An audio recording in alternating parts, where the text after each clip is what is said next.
अब सुने पौराणिक कथा मोहिनी अवतार की। समुद्र मंथन से निकला अमृत कलश दैत्य एक दूसरे के हाथों से छीन रहे थे। इसी बीच एक मनोरम स्त्री उनके बीच में चली आई।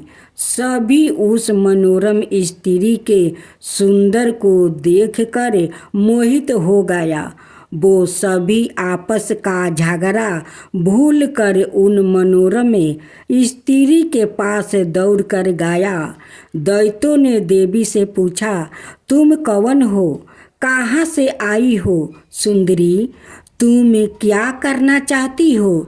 देवी को देखकर दैत्यों के बीच खलबली मच गई। दैत्य कहने लगे, अब तक देवता, दैत्य, सीधी गंधर्व, चरण और लोकपालों ने तुम्हें स्पर्श तक नहीं किया होगा। अवश्य ही विधाता ने तुम्हें संपूर्ण इंद्रियों और मन को दीपित करने के लिए भेजा होगा। सुंदरी, तुम हमारा झगड़ा मिटा दो। तुम अन्याय अनुसार निष्पक्ष भाव से इस अमृत को बांट दो, जिससे हम लोग में और अधिक झगड़ा ना हो। वास्तव में श्री हरि विष्णु योग माया शक्ति से मुक्ति हो मोहिनी अवतार धारण किए हुए दैत्यों के पास गया था। योग माया शक्ति के प्रभाव से तीनों लोकों में ऐसा कोई भी नहीं है जिसे बस में नहीं किया जा सकता है। यानी योग माया शक्ति आदि शक्ति है। दैत्यों की प्रार्थना पर तीनों लोगों को मोहित करने में असमर्थ मोहिनी देवी ने दैत्यों हंसकर कहा, मैं माया हूँ और आप महर्षि कश्यप के संतान है। मुझे अन्याय का भार क्यों दे रहे हो? बुद्धिमान पुरुष को स्वेच्छाचारी स्त्रियों पर कभी विश्वास नहीं करना चाहिए। मोहिनी देवी की परिहास भारी वाणी दैत्यों को और अधिक आश्वस्त कर गई और उन्होंने अमृत से भरा कलश उनके हाथों में दे दिया। मोहिनी देवी ने अमृत का कलश अपने हाथ में ले दैत्यों से कहा, मैं जो भी करूं, फिर चाहो वो उचित हो या अनुचित, अगर तुम्हें अस्वीकार हो तो तुम्हें अमृत बांट सकती हूँ। उनकी मोह युक्त मीठा बातें सुनकर सभी दैत्य देवी मोहिनी के प्रस्ताव पर सहमत हो गया। मोहिनी देवी ने अगले दिन अमृत पान करने की सलाह दी। मोहिनी देवी के आदेश अनुसार अगले दिन समस्त दैत्य स्नान कर अमृत पान करने हेतु पंचीत में बैठा। देवता भी वहां आकर बैठ गया। मोहिनी देवी अमृत का कलश हाथ में लेकर आई। वो बड़ी ही सुंदर साड़ी पहनी हुई थी, आंखों नशीली हो रही थी। कलश के समान सतन और गजे, शावक के सूंड के समान जांघें थी। देवी के सवर्ण नपूरे अपनी झंकार से सभी को मोहित कर रही थी। सुंदर कानों में कुंडल थे और उनकी नासिका, कपोल और मुख पर बिंदी बहुत ही मनोरम थे।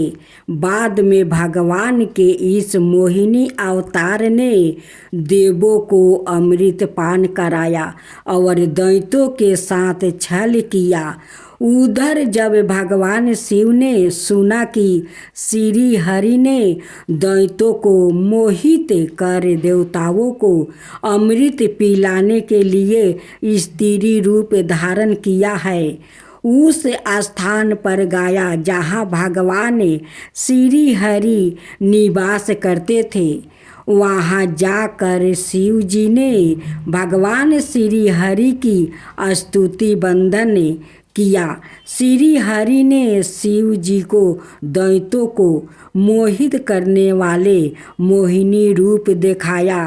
एक एक शिव जी एक रंग बिरंग फूलों से भरे पूरे उपवन में पहुंच गया। वहाँ उन्होंने बड़े ही सुंदर परिधान पहने हुए, कमर में करधनी पहने एक सुंदर स्त्री को कीड़ा करते हुए देखा। उन देवी ने लाज भाव से मुस्कुराकर तिरछी नजर से शिव जी की ओर देखा। बस फिर क्या था, कामदेव को भस्म करने वाले भगवान शंकर का मन उनके हाथ से निकल गया। वो मोहिनी देवी को निहारने लगे। उनकी चितवन के रस में डूबे शिव जी इतने भावतुर हो गया कि उन्हें अपने आप की भी सुध ना रही। जहाँ भगवान शंकर की मोहिनी देवी पर आंखें लग जाती थी, लगी ही रही थी, और उनका मन वही रमन करने लगता था। वो मोहिनी देवी के अत्यंत आकर्षित हो गया था। उन्हें मोहिनी भी अपने प्रति आश्चर्यजन प्रती थी। उनके हाव भाव के शिव जी का विवेक सूना हो गया था और वो कामातुर हो गया था। अपने बैरी कामदेव से मानो प्रस्ताव होकर महादेव जी विष्णु के मायामय मोहिनी रूप को जानकर भी पीछे पीछे दौड़ने लगे। पार्वती जी का ख्याल त्याग कर शंकर मोहिनी के पीछे पीछे लग गए। उन्होंने उन्मस्त होकर मोहिनी के केस पकड़ लिया। मोहिनी अपने केसों को छुड़वा कर फिर वहाँ से चल दी। शंकर फिर उसके पीछे पीछे दौड़ने लगे। उस समय पृथ्वी पर जहाँ जहाँ भगवान शंकर का वीर्य गिरा, वहाँ वहाँ शिवलिंग का क्षेत्र और सौरन की खाने हो गई।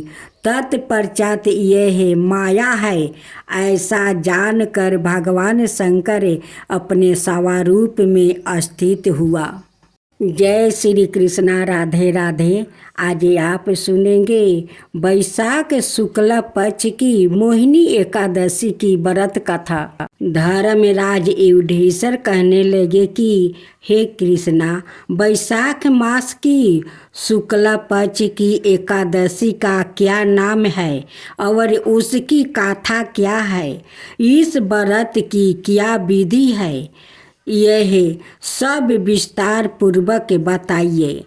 कृष्णा कहने लगे कि हे धर्मराज, मैं आपसे एक कथा कहता हूँ जिसे महर्षि वशिष्ठ ने श्री रामचंद्र जी से कही थी।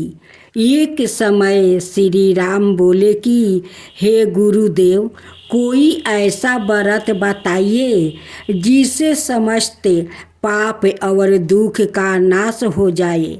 मैंने सीता जी के वियोग में बहुत दुख भोगा है। महर्षि वशिष्ठ बोले, हे राम, आपने बहुत सुंदर प्रश्न किया है। आपकी बुद्धि अत्यंत शुद्ध और पवित्र है। यद्यपि आपका नाम स्मरण करने से मनुष्य पवित्र और शुद्ध हो जाता है, तो भी लोक हित में यह प्रश्न अच्छा है। वैशाख मास में जो एकादशी आती है उसका नाम मोहिनी एकादशी है। इसका व्रत करने से मनुष्य सब पापों और दुखों से छुटकारा, मोह जाल से मुक्ति हो जाता है। मैं इसकी कथा कहता हूँ, ध्यान पूर्वक सुनो। सरस्वती नदी के तट पर भद्रापति नाम की एक नगरी में धूतिमान नाम का चंद्र वंशी राजा राज करता था। वहाँ धन धनाय से संपन्न ओ पुण्यवान धनपाल नाम का वेश्या भी रहता है। वो अत्यंत धार्मिक और विष्णु भक्त था। उसने नगर में अनेक भोजनालय, पियाऊ, कुआं, सरोवर, धर्मशाला आदि बनवाए थे। सड़कों पर आम, जामुन, नीम आदि के अनेक वृक्ष भी लगवाए थे। उसके 5 पुत्र थे, सुमना, सुदबुद्धि, मेदिनी, सुकीर्ति और धृष्ट बुद्धि। इनमें से 5वां पुत्र धृष्ट बुद्धि महापापी था। वो पितरों आदि को नहीं मानता था। वो वेश्या दुराचारी मनुष्यों की संगति में रहकर जुआ खेलता और पर स्त्रियों के साथ भोग विशाल करता और मधमास का सेवन करता था। इसी प्रकार अनेक कुकर्मों में वो पिता के धन को नष्ट करता रहता था। इन्हीं कारणों से त्रस्त होकर पिता ने उसे घर से निकाल दिया था। घर से बाहर निकलने के बाद वो अपने गहने कपड़े बेचकर अपना निर्वाह करने लगा। जब सब कुछ नष्ट हो गया तो वेश्या और दुराचारी साथियों ने उसका साथ छोड़ दिया। अब वो भूख प्यास से अति दुखी रहने लगा। कोई सहारा ना देखे चोरी करना सीख गया। एक बार वो पकड़ा गया तो वेश्या का पुत्र जानकर तेजस्विनी देखकर छोड़ दिया गया, मगर दूसरी बार फिर पकड़ में आ गया। राजा से इस बार उसे कारागार में डाल दिया गया। कारागार में उसे अत्यंत दुखी दिया गया। बाद में राजा ने उसे नगरी से निकाल जाने का कहा। वो नगरी से निकल वन में चला गया। वहाँ वन पशु पंछियों को मारकर खाने लगा। कुछ समय पश्चात वो पहेलिया बन गया और धनुष बाण लेकर पशु पंछियों को मार मार कर खाने लगा। एक दिन भूख प्यास से व्यथित होकर वो खाने की तलाश में घूमता हुआ कौंडिन्य ऋषि के आश्रम में पहुंच गया। उस समय वैशाख मास था और ऋषि गंगा स्नान कर आ रहे थे। उनके भीगे वस्तु के छींटे उस पर पड़ने से उसे कुछ सद्बुद्धि प्राप्ति हुआ। वहाँ कौंडिन्य मुनि से हाथ जोड़कर कहने लगा कि हे मुनि, मैंने जीवन में बहुत पाप किया है। आप इन पापों से छूटने का कोई साधारण बिना धन का उपाय बताइए। उसके दीन वचन सुनकर मुनि ने प्रसन्न होकर कहा कि तुम वैशाख शुक्ला पक्ष की मोहिनी नाम की एकादशी का व्रत करो, इससे समस्त पाप नष्ट हो जाएंगे। मुनि के वचन सुनकर वो अत्यंत प्रसन्न हुआ और उनके द्वारा बताई गई विधि के अनुसार व्रत किया। हे राम, इस व्रत के प्रभाव से उसके सब पाप नष्ट हो गया और अंत में वो गरुड़ पर बैठकर विष्णु लोक को गया। इस व्रत से मोह आदि सब नष्ट हो जाते हैं। संसार में इस व्रत से श्रेष्ठ कोई व्रत नहीं है। इसके महात्म्य को पढ़ने से अथवा सुनने से 1000 गौदान का फल प्राप्ति होता है। भगवान शिव अत्यंत भोले और तुरंत प्रसन्न होने वाले माने गए हैं। एक कथा के अनुसार एक बार भगवान शिव अपने दिए आशीर्वाद के कारण फंस गया था। तब एक स्त्री ने उनकी रक्षा की थी। पौराणिक कथा के अनुसार शिव जी अपने भक्तों से जब प्रसन्न होते हैं तो मुँह मांगा वरदान दे देते हैं। और यही कारण था कि कई बार असुरों ने भी शिव जी को प्रसन्न करे मन चाहा वरदान मांग लिया था। असुर ने इन आशीर्वाद का अनुचित प्रयोग किया करते थे और कई बार देवता भी इन असुरों से परेशान हो जाते थे। एक बार भगवान शिव सवाए ही अपने दिए आशीर्वाद के कारण ऐसा फंस गया कि उनकी रक्षा के लिए एक स्त्री को सामने आना पड़ा था। भगवान शिव का भक्त भस्मासुर भी था और उसने एक बार शिव जी को प्रसन्न करने के लिए घनघोर तपस्या की और शिव जी उसकी भक्ति से प्रसन्न हो गया। भगवान शिव भस्मासुर के तप से इतने प्रसन्न हुए कि उसे वरदान मांगने को कहा और भस्मासुर ने शंकर जी से कहा कि वो चाहता है कि उसे ऐसा वरदान मिले कि वो जिस पर हाथ रखे वो भस्म हो जाए। शंकर जी ने उसे यह वरदान तो दे दिया। वरदान पाकर वो बेहद प्रसन्न हुआ और वहाँ से निकल ही रहा था कि रास्ते में माता पार्वती उसे नजर आ गई। भस्मासुर उनकी खूबसूरती का देखकर इतनी मोहित हो गया कि वो उन्हें पाने को लालायित हो गया और उनके बारे में जानने के लिए उनके पीछे हो लिया।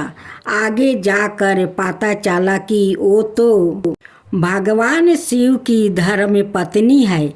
यह देखे वो भगवान शिव के दिए आशीर्वाद को उन पर हो प्रयोग करने की ठान लिया और उनका पीछा करने लगा।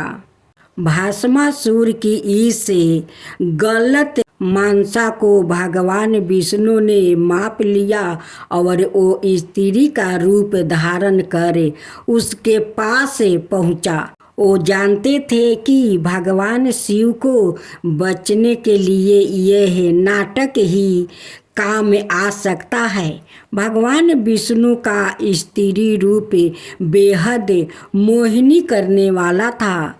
भस्मासुर ने जब उनको देखा तो वो सम्मोहित हो गया। भगवान विष्णु ने उसे मोहित कर अपने साथ नृत्य करने पर बेबस कर दिया और वो नृत्य करने लगा। भस्मासुर के साथ नृत्य करते हुए भगवान विष्णु जी ने उसका हाथ उसके ही सिर पर रखवा दिया और उसका हाथ सिर पर रखते ही वो भस्म हो गया।